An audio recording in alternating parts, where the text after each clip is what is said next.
So after playing with cell matrix and exist in some other systems, um, I got into physically implementing a songline processor. Um, that's a separate discussion, but at the conclusion of that, I had kind of a bit of a brainstorm about the cell matrix and the idea that maybe we could implement a cell matrix that instead of using simple truth tables as each cell's core behavior, used something much higher level, like an entire standalone processor and a high level programming language. So I originally did this in C, but running C required, compiling code and things like that, and it ended up being a little quirky. So once I got into Python and Jupyter, I got the idea of, hey, let's go ahead and re-implement this, what I call a cell matrix fabric, in Python and put it in Jupyter. So I've also put that up on Binder. And this uses a custom kernel also, because we need to run multiple threads, and playing with threads in Python is a little tricky at times, particularly prior to October of this year, because they're using a thread management system wrapped around something called GIL, G-I-L, and it's really slow and pokey, and they're getting rid of it in an upcoming version of Python. So anyway, all of this is bundled up inside Jupyter Lab. And again, there's a tutorial here, and I'll just kind of talk you through that tutorial really quickly. So this was the hardware version of the songline processor that led to the cell matrix fabric. Oh, it's GLI, not GIL.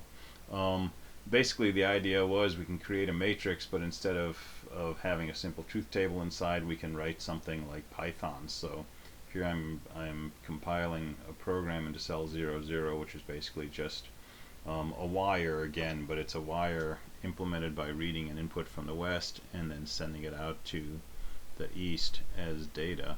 And when we do that, we can set a value to the west and see what happens. So let me go ahead and run through some of this. So let's initialize a 2x2. Let's compile a program.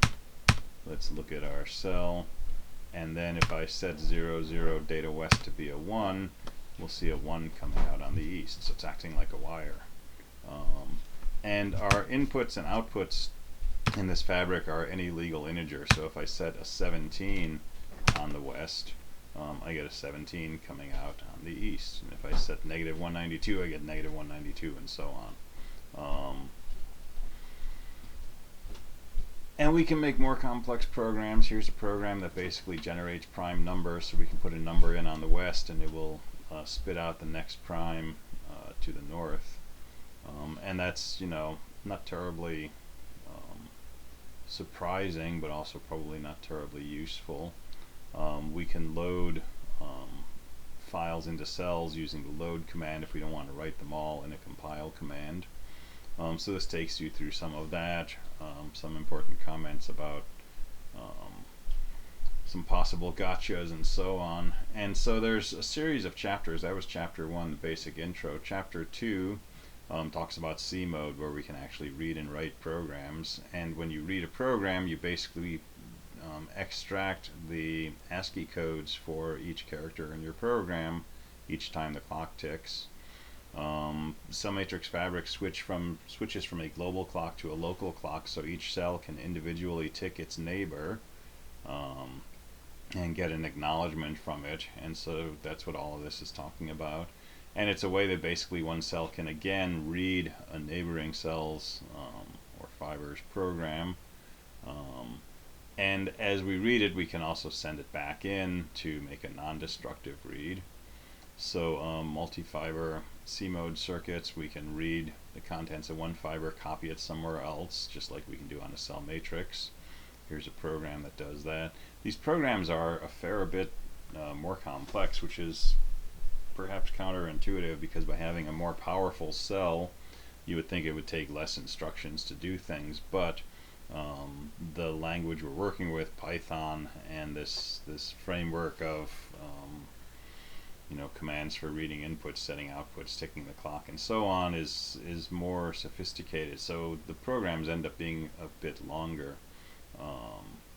But anyway, here's a way to move a program from one fiber to another, and some demos of it. We can also make the read non-destructive, so we simply read a program from one fiber and copy it into another.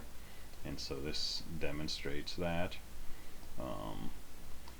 And then we can talk about making multiple copies of a fiber that we read. So for example, we can read one program from here and make a copy of it here and here at the same time. And here's some code that does that. So we also copy to the east as well as to the south. And this is all just kind of warm up. You're sort of getting familiar with the ideas, plus working with the mechanics of how this whole simulator works. And a final note that even though we're making two copies, theoretically it takes the same amount of time as a single copy. And we can push that to create what we call Medusa circuits, where we do multiple replications at the same time. But what I do in here is make a self-contained replicating circuit. So this goes back to the mid-80s when Cell Matrix was first conceived, and the idea of writing a program that can print out its own source code, which led to the original architecture of a Cell Matrix cell. Well, we can replicate that experience here, where we have a program in fiber 00, which will output a copy of itself to a neighbor. And so if we load that program into 00 and we keep refreshing our picture, what we will see is that this program makes a copy of itself in the neighbor on the right, and as soon as that copy is finished, that starts making a copy to its neighbor on the right, and so on and so forth. And eventually this entire row of fibers will each contain an exact copy of that original program that we put into fiber 00. So this is a totally self-contained, self-replicating system. And then we can take that and we can change it into a two-dimensional version. So here's a pretty small tweak on that, which will basically make a copy of itself to the right and then make a copy of itself to the south. And as soon as each of those copies are created, they begin making copies of themselves, and eventually we'll find that we've got, in this case 16 copies of our original fibers program. And that's pretty fun. So those are things you can play with. Here's a simple Medusa circuit. I don't think this example is finished, but this was a way to read one program and make multiple copies of it. And yeah, this one isn't really finished, but anyway, that's some fun stuff to play with. If you like the cell matrix concept, you want to see where it can go with more complex programs in each cell or fiber. There's some chapters on that, and I just need to point out the glorious number of backslashes in here involved in storing a copy of the program. So this self-replicating circuit is pretty long-winded. The one in chapter 6 is much more self-contained. It's more modular, but we've got a little bit of crazy backslash action going here. So interesting stuff perhaps to look at. Alright, next video we'll look at the final Jupyter lab that I have posted on Binder, which is for exist.